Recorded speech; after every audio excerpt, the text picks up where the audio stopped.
Welcome to the Underground Warriors podcast, where we explore human potential and learn from everyday heroes who have risen to life's challenges, conquered their fear, and are impacting the world in positive ways.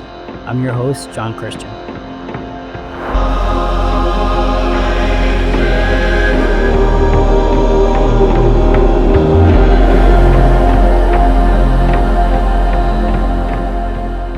Welcome to the Underground Warriors podcast.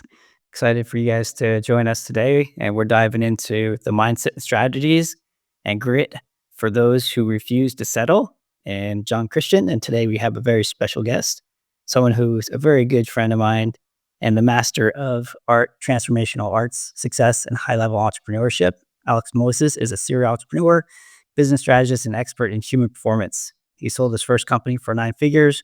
By the age of 29, he's had multiple 8-figure businesses and has mentored some of the top minds in the industry, including working with icons like Steve Jobs. His expertise lies in reprogramming the mind for success and eliminating subconscious barriers and unlocking exponential growth. So get ready for a pretty cool episode. And Alex, I'm very happy that you're here. Appreciate you. So let's dive into a little bit about you, but more so creating the most amount of value we can in the time that we have together. Thank you. Happy to be here. Absolutely. So let's dive in. Give a little bit of, this podcast is all about going deep into the journeys that we've all been through, the challenges. And I know, knowing you personally, that you've been through some pretty interesting challenges to get to where you're at and have developed the mindset, almost like a no quit, almost like a fighter mentality where regardless of anything that comes your way, you power through it. So maybe take us back a little bit. Where'd you come from and how'd you get here? So I was born in Ukraine. Then at 17, I refuged from the war, ended up in Italy, started my first business there. It was my first real challenge in my life, being homeless in third world country, getting beat up every day by street gangs, and find a way to survive it. Then I found a legal way to get to US, became a citizen, and now I'm talking to you. Mm-hmm. Yeah. So tell me a little bit about 3 years later. It's a huge gap. Yeah. So I think we can all relate to, going through certain situations, maybe not going through wars or as extreme as you might have experienced, getting bullied or, overcoming adversity and things like that. So, you made a decision to leave the country that you were born in and come to the US. What kind of triggered that decision? Some people don't have the courage to do that, to step up and to make a change. So it was the thing that happened that allowed you to make that choice and move through that. So I was still a kid. So the main decision was actually not to refuge from the country because I was assigned to a war zone and I really didn't feel like going killing people. And I didn't even know why we had the war in the first place. Well, I didn't feel like dying at the age of 17. That's pretty much what kind of pushed me to run away because I only had 2 options. Either I go to war or I go to prison. So the only third option I had is to refuge and just to be outside of that environment to start with. Mm-hmm. And you probably, you left loved ones there or how did you, are there family down there in that country still, or how was that transition? So it was a little bit more complex than that. So if I'll go into details.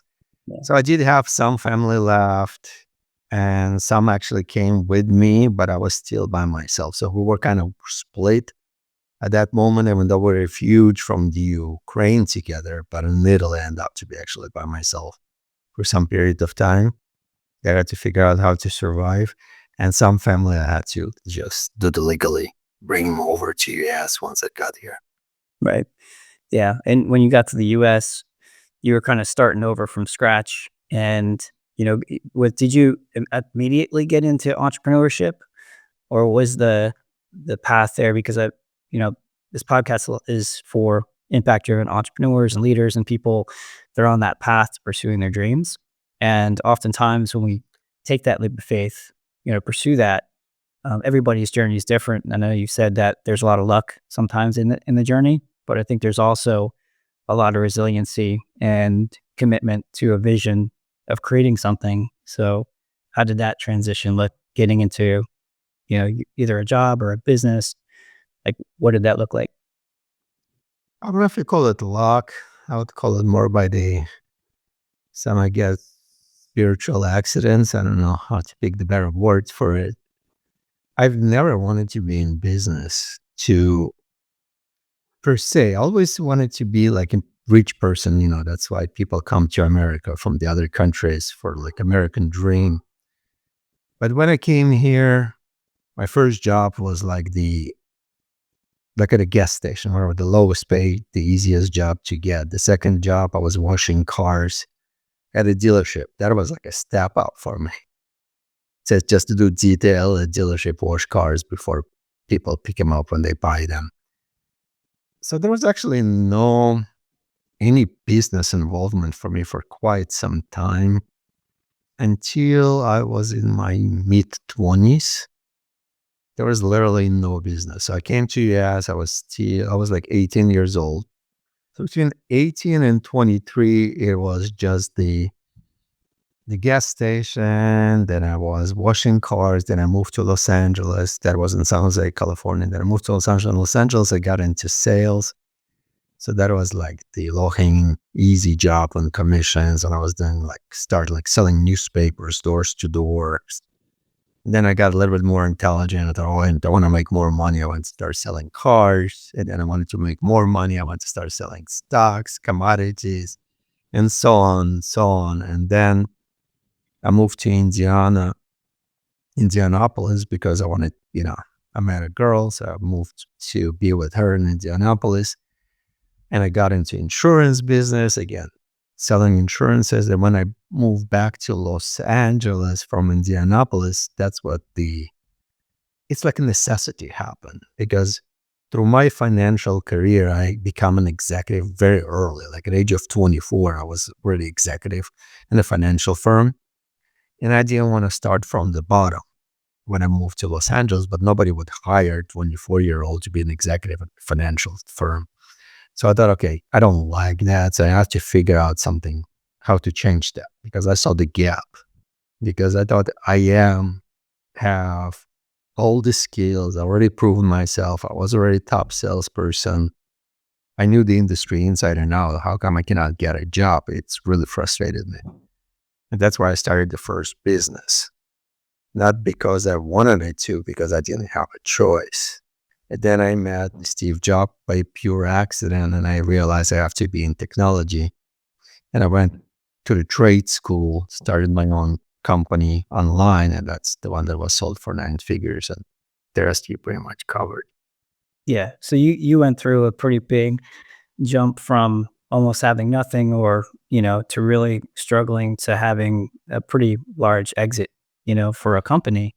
And I imagine that was a huge learning curve, to go through that process. And I think it's awesome that you've been able to, go through those huge wins, but then, there was the downturns too. I know that after, a lot of people exit their companies, sometimes they lose connection with themselves. They might identify themselves with the success.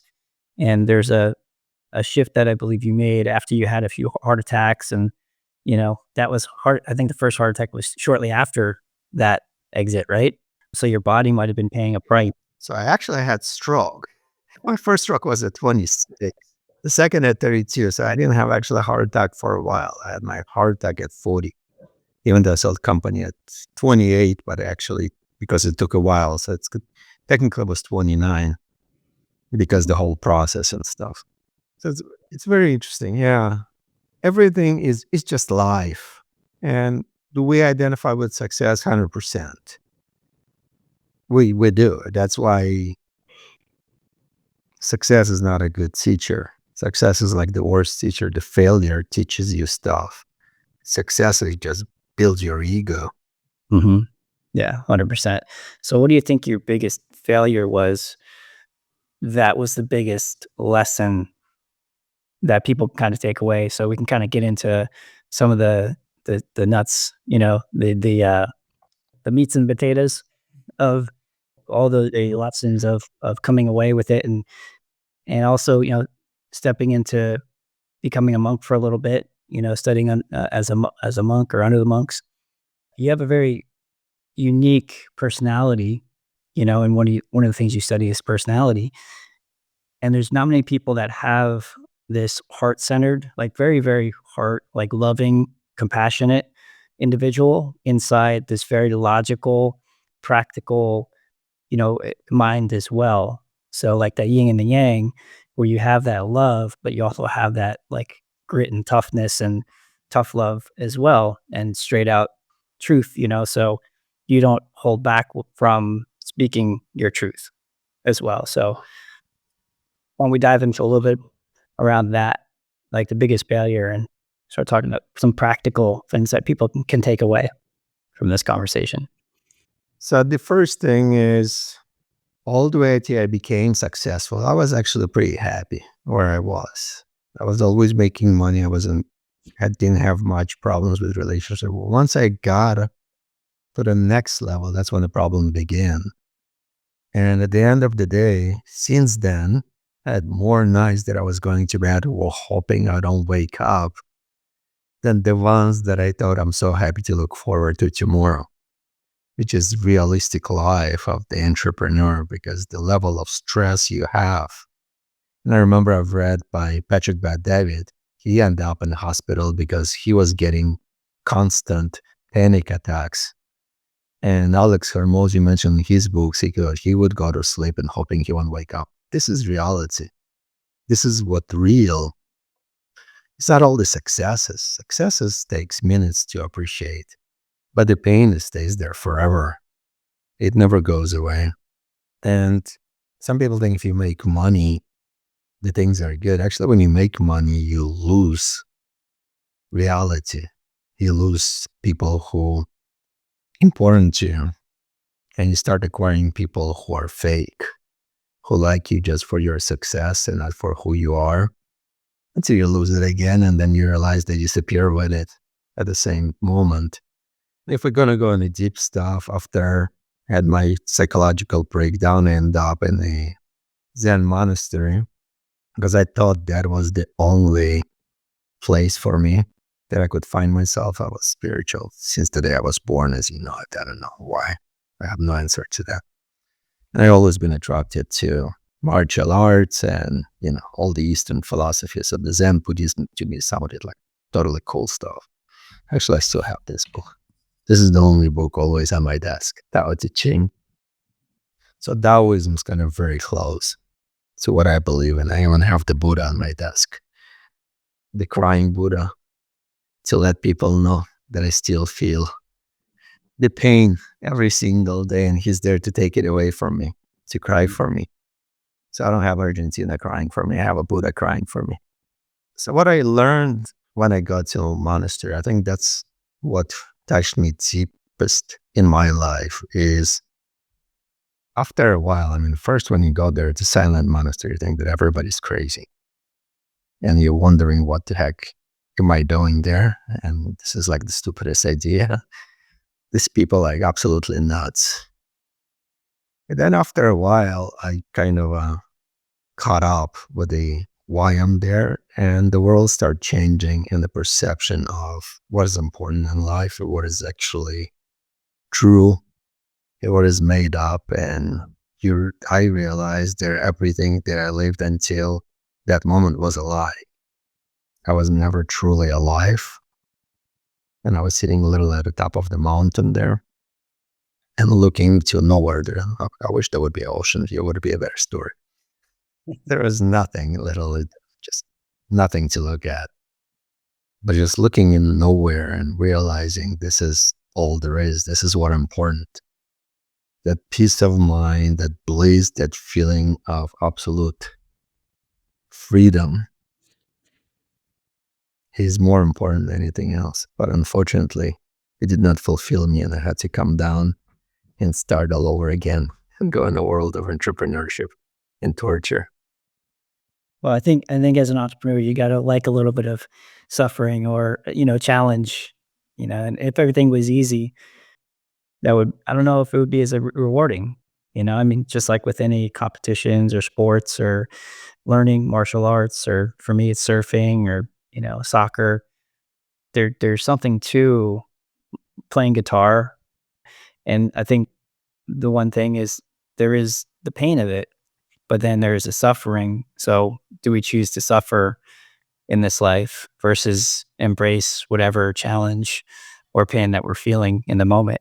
It's a challenge since I am challenger, what you mentioned about personalities, right? So in an Enneagram personality type, I'm a challenger. It means I have to be challenged. I cannot just live life with no challenge. Yeah. So we're doing stuff to challenge ourselves. Yeah. And that might be why we get along so well, because I could definitely be a challenge. I guess my wife, but also the 5 challenges program. That's one of the most challenging programs that I've seen, that have created out there for people, where only maybe 1% of the people that actually get access to it go through it. So, those challenges have shaped me as an individual, but I went through the challenges to build self-confidence, having like low self-esteem growing up and having a fear of getting outside my comfort zone. So I used those challenges in order to become the best version of myself, and that's a constant evolution. So that's a very important thing. I believe that is missing. Also, we've talked about the education system and how that information is not there, where people are learning who they truly are, where regardless of whether they have $1 billion or the clothes on their back, they feel that freedom, and that's something I'm very passionate about, and bringing that truth to the world, where regardless of what's thrown at you, that you're not defined from your successes, you're not defined from your failures, you're defined from the type of person that you are, like who you're being in the process. This is who you are. That's who I am. I'm just collection of my challenges, your collection of your challenges. That's what creates a human being. Otherwise, everybody would be the same. Absolutely.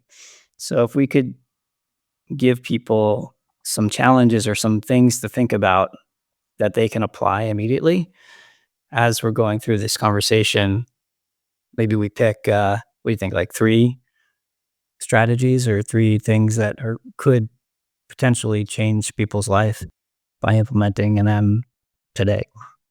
I know it's a tall ask. Three challenges. It's okay. Let me come up with something. Challenge number one, I would steal it from Mother Teresa. I think that was a good one. That's one I like a lot. Is go home and love your family and just give yourself a break from the world. You're not allowed to think about the business. You're not allowed to think about work, what's going to happen tomorrow, or even 5 minutes from now. Just go home and just give everything you have to your family. That would be challenge one. That's awesome. Challenge two would be Well, I was going to say that's practicing doing nothing, is something that I love. It's more challenging than achieving something, is, going home and doing nothing, but doing nothing, focusing on your family.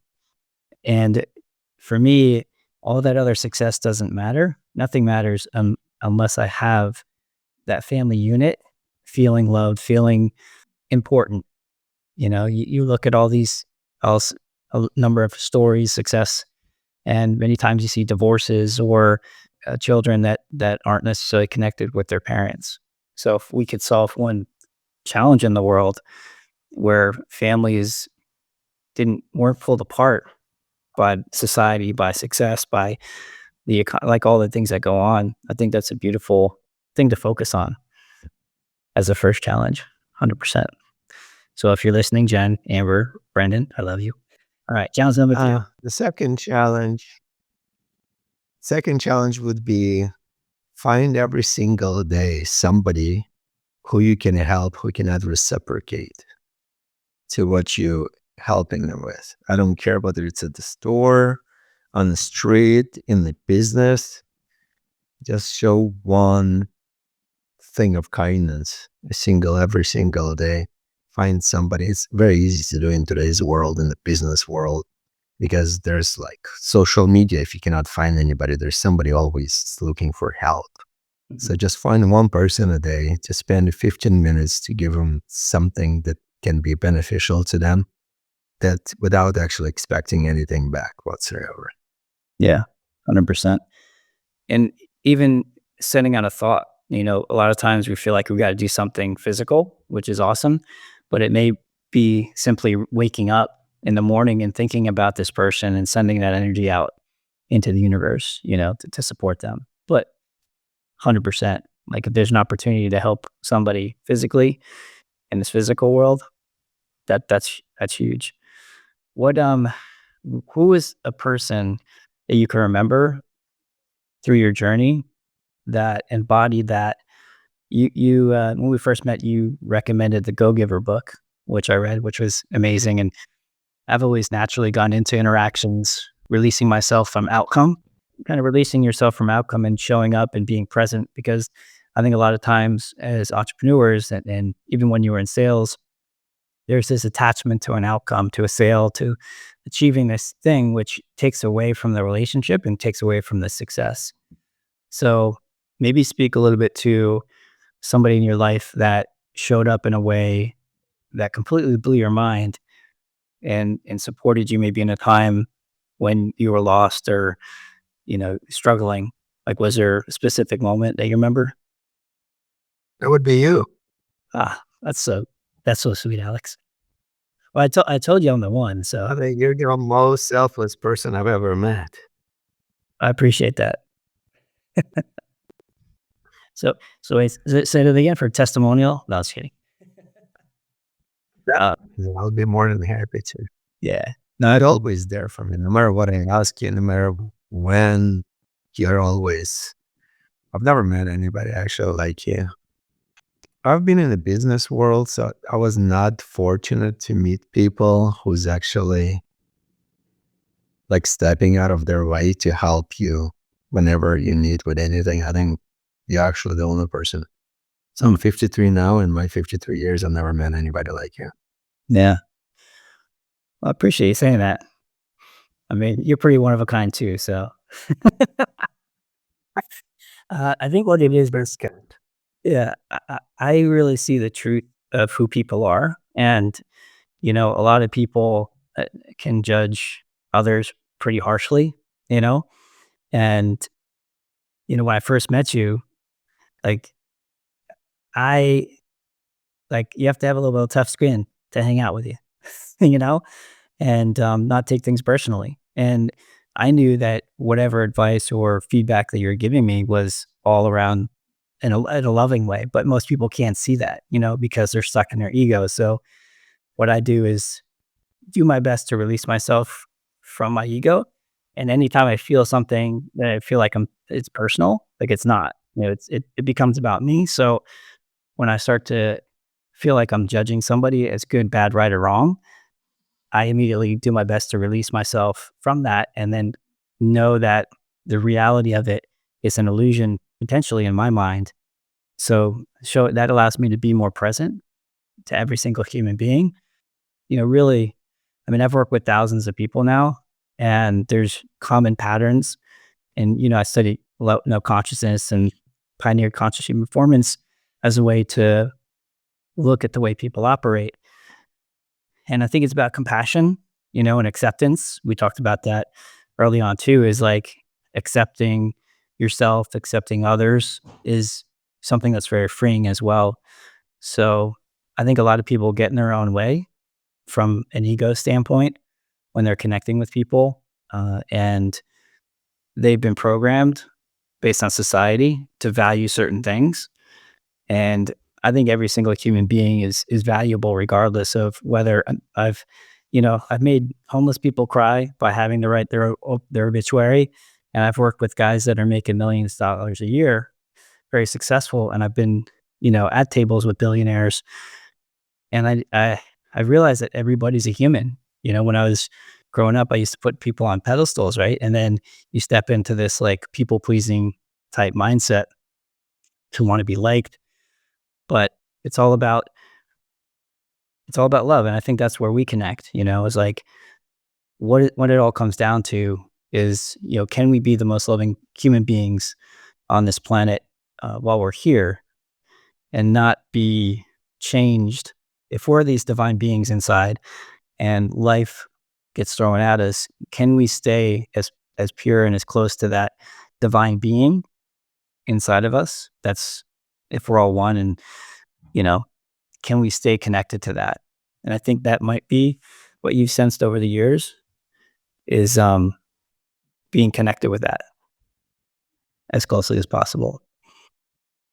It's most people don't know what opposite of love is. That's where the problems come.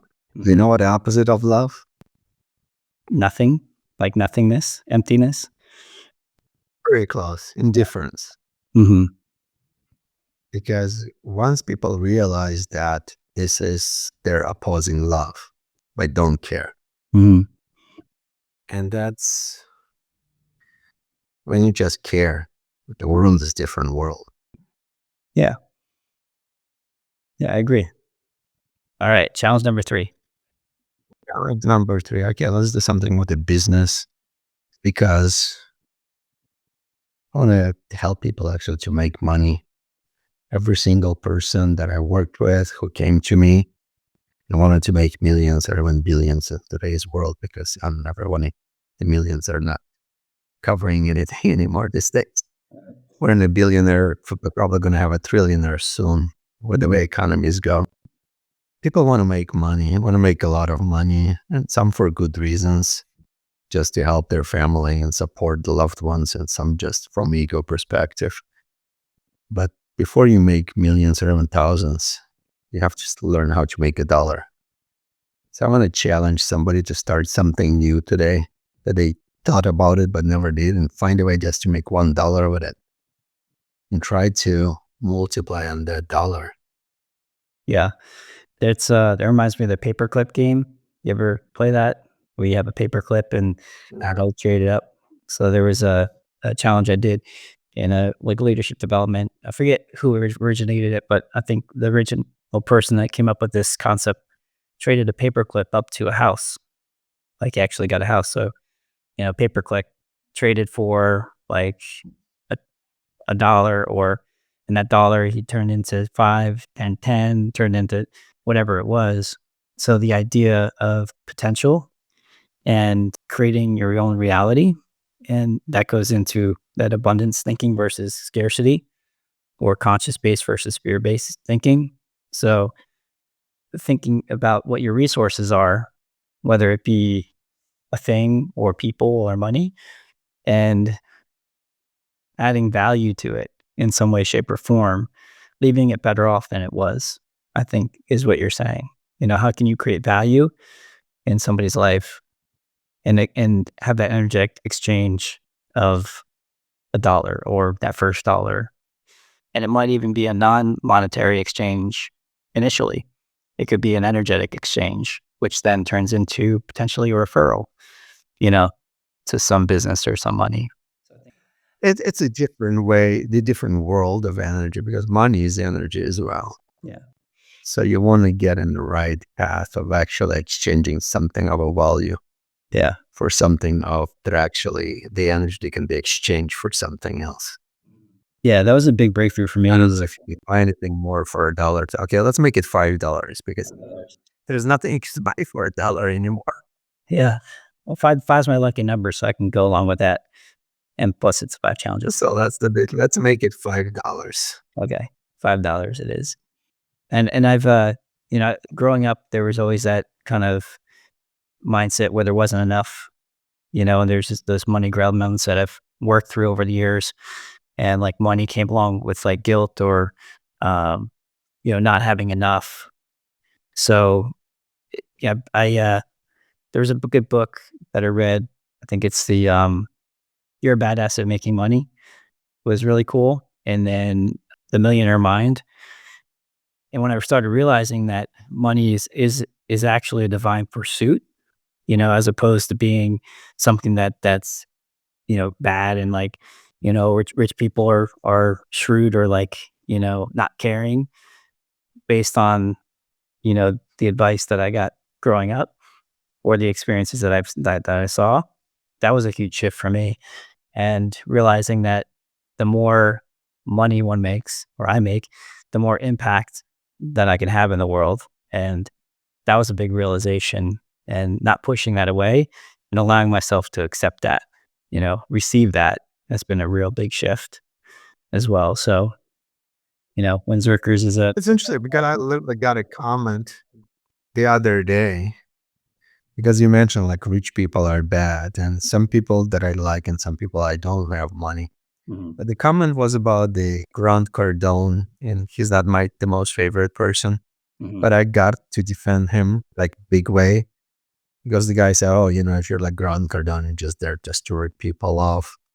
Whether you rip people off or not, which is as there's no proof that he did rip anybody off. People paid for the value they thought they're gonna receive, or they received what they decided to pay for, or the energy they decide to put in. Everybody sharing about the same information.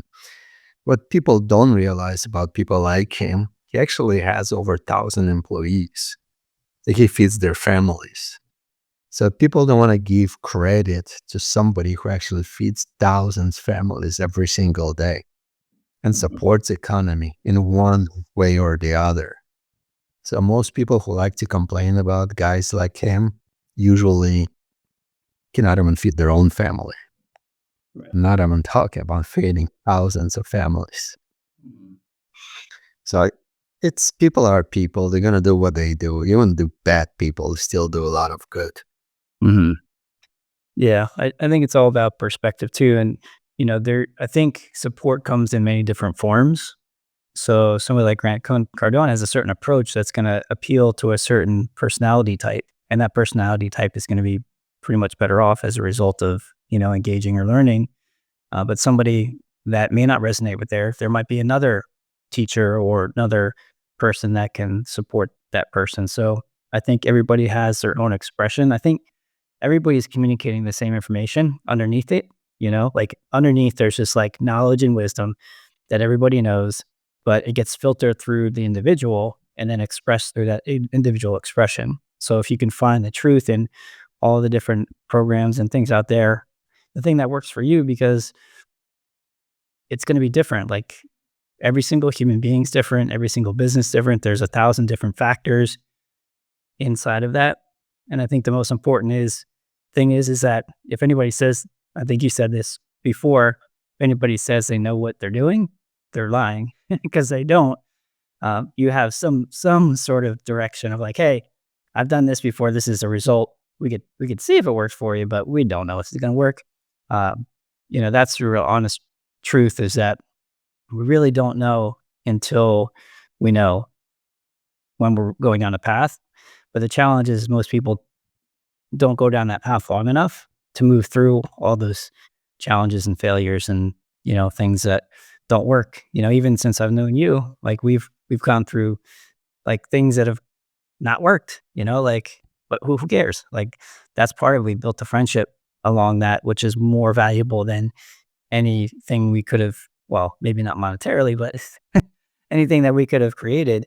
Um, Nobody can take that from us as human beings, regardless of what happens. And I think that's, life experiences are so important in that sense. And I've built so many great relationships with amazing human beings, and they're more valuable than any kind of success that I could have. But I'm also excited for the growth and the impact I'm going to have with my business and have had in my business over the years. So yeah, I think that's some good takeaways for today. What do you think? And people have to remember that every single business, there's struggles. There's no way. Even the richest people in the world, like Elon Musk, the richest person, right? Tesla was struggling to make profit for 17 years. And based on his own interview, every night for 17 years, he would go to bed and didn't know if they would shut down his doors in the morning. If he'll have the money to make a payroll to keep the lights on because he had to keep borrowing and borrowing and borrowing. And what is the end? How long the people's going to lend you money if you're losing it for 17 years? Yeah. And that's, I think, the reason of that amount of pain and that amount of suffering that he was willing to take created him into the richest man in the world, because nobody else were willing to put it that much pain and suffering in it. Yeah. I think Rockefeller had a similar story too, right? With his oil refinery or oil at, Actually, pretty good from the beginning. Rockefeller was actually they were pretty good. yeah. Well, I think, They had in a war with the yeah. John Rockefeller. His story is actually he did pretty good. He struggled. Everybody struggled. Nobody struggled as long as Elon Musk in the history of mhm, business. The Rockefeller story is probably closer to your like on a spiritual level that most people don't know. He was extremely religious person. He mhm, never drank alcohol. He was teaching Sunday school his whole life. And people didn't even know who he was. Like these kids that he used to teach in Sunday school, they had no clue he was the richest man in the world. He was just their teacher. mhm, It's just that humility and that belief in God and belief that you're there to help people to build stuff. And he's the first one who actually created the idea of sharing the company, like with the employees. It mhm, was not Apple or Microsoft. He was the first one who actually started giving stocks of the companies to his employees. mhm, He did a lot of good things. I like him actually. He's one of the best people in the business. Most people don't know much about him. mhm. Besides that he was the richest man. Yeah, because we were watching a show, me and my wife, the other night, wasn't he like a train he missed the train to go meet with family? Yeah. And So he started, yeah, that was his major shift in believing in God. mhm, Yeah, he missed the train that everybody died on. mhm, And he thought he was left alive to change the world. right. Yeah, and I'd say that, whoever's listening, if there's these moments that happen like that, like you miss a train or there's these things that happen in your life. For me, it was my daughter when she asked me, "Dad, do you love what you do?" And that was that moment where I just like was like a 2x4 hitting me in the back of the head to wake me up to start pursuing my passion and living by example and leading by example. And oftentimes those moments can be missed, you know? But look what happened to Rockefeller as a result of him realizing that that could have been his last day on earth. And, stepping into like this divine purpose or, having a commitment to creating something amazing with the time that he has on the planet. And that's pretty unstoppable when you can get that mindset in your heart where it doesn't matter what comes at you. As long as you have breath in you, you're working towards this mission. And if you can find it early on, very early on, that's a benefit, because when you're in your 20s, you're in a different spot than when you're 30 or 40. I found mine was when I was like 30, and that takes usually maybe 35. That takes almost a decade sometimes to figure stuff out. So then you're 45, and then, the next 10 years is you start seeing a little bit more success. Some people have it sooner, but from all the stories and people that I've talked to, unless there's like really good luck, a perfect product fit, like all these different things and things come together. The majority of entrepreneurs, there's 6 iterations that they go through before they actually find that thing that works, you know? Yeah, that's Right. interesting. Yeah. Because Elon Musk interview comes to life because it was very interesting perspective of the way he looked at his business. Because the interviewer asked him, why didn't he quit? Why didn't he quit? I mean, after like pain and suffering, going through all this stuff and sleeping on the floor of the factory for 5 years, working like 20-hour days, 7 days a week, Mhm. what keep him going? Why didn't he just shut down the doors? And his answer was, the Tesla was his baby. He goes, how can you shut down door on your child? Yeah, 100%. I always tell people when I'm coaching them or they're getting into business, it's like a business is like a baby, they're gonna shit all over the place and eat all your food for the first year or 2, and then, eventually, maybe in a few years, they'll give you a hug and you'll feel good. Baby is for sure. Yeah. That's the craziness we talked about. Mhm. In the business, you have to be a crazy person. That's the challenge of life. If you want an easy life, you can have an easy life and have a job 8 to 5 and never worry about anything and live in a comfort zone. But in my life, that's just, I don't know. It would be too boring. It would be waste of life, in my opinion. For me, again, everybody has their own opinion about their life. But I'd rather suffer and have a challenge in life and have something to remember my life by than live day every single day as the same day. Yeah, absolutely. Well, you still got life left in you, so we still got time to We'll interact with see. a bunch of people. So I really appreciate you jumping on, Alex, and sharing your wisdom, your knowledge, and vulnerably sharing your journey. And then as far as people learning more about what you're up to and how you're supporting people, how can they get in touch with you? LinkedIn, I post every day on LinkedIn right now, and I've started posting like something that I can learn from and my case studies that they can use it or learn about what I've done.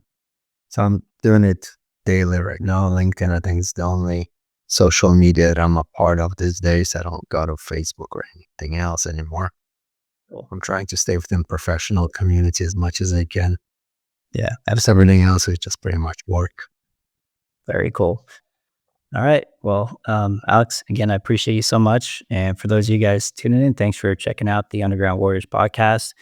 And if you're an impact driven leader or entrepreneur out there, keep relentlessly pursuing your dreams and reach out if you're looking for some support. We have 5 Challenges program, which is a unique adventure based challenge program, and Zerkers Academy. So you can go to zerkers.com to check that out. In the meantime, keep on going and never give up.